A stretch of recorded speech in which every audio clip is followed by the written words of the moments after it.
Alex, congratulations. Thank you very much. On your honor, 40 under 40. You're an M&A banker. Correct. Where are you seeing the most activity these days? What's keeping you busiest? Well, my background's primarily been with financial institutions, so that's clearly a very active space, both here in the U.S. as well as also in Europe, and I think that will continue to be an area of focus over the next couple of years. But that being said, I've begun to spend more time away from financials in an area, I should say a region, where we're seeing a lot of activities down in Latin America. Before we go to Latin America, Sure. I want to ask you first, what kinds of transactions are you seeing most of? Is it larger institutions buying strategically smaller ones? Is it American ones trying to pick up? In the FIG space, I think you see two types of transactions. One is you have the major banks here in the U.S. that are looking to shed what we'll call non-core assets and non-core businesses. So you'll find, specifically in the mortgage servicing space, where we spent a good amount of time recently. I've done a couple of deals in that space where you've had major financial institutions that just haven't been able. Well, the regulations basically don't allow them to really have it, and they don't want the liability anymore. So they've looked to trade those off, and you see a lot of PE activity around there because those are actually very strong cash flow businesses, which is very attractive to PE.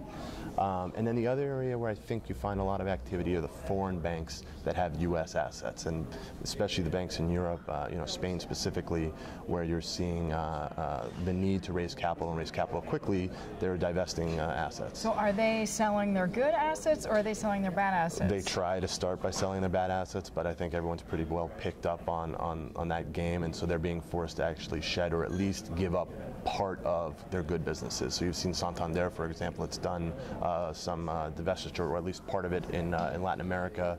They also had some PE investment in their non-bank business here in the U.S. So there are actually some very, very good, strong properties that are potentially available.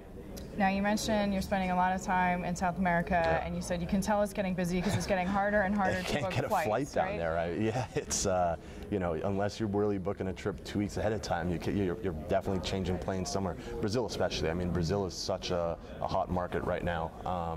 A lot of foreign investment. The economy is growing very, very strong, and they've got a sophisticated economy that can really support further investment. And I think it's a place that's going to be a focus to my firm and to a lot of firms for the next 5, 10 plus years. So that's interesting that you feel like the infrastructure is there and ready to go, because that has been at least one concern that I've heard voiced from the physical infrastructure, from actually there not even being enough airway That's runways. true. From the physical infrastructure, I was talking more from the financial and economic infrastructure. But sure. I mean, well. It still takes, it takes 3 hours to get anywhere from the airport. Doesn't matter if you're going 10 miles or 30 miles.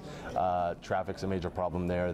No subway. And there's still a lot of work that needs to be done there. But even getting back to your point for the financial services, I mean, some people have said it's just such a boom growth story that it's even been hard for them to steer. The problem is it's a boom growth story, which has actually driven valuations kind of out of whack compared to other regions. So it's getting expensive to invest there.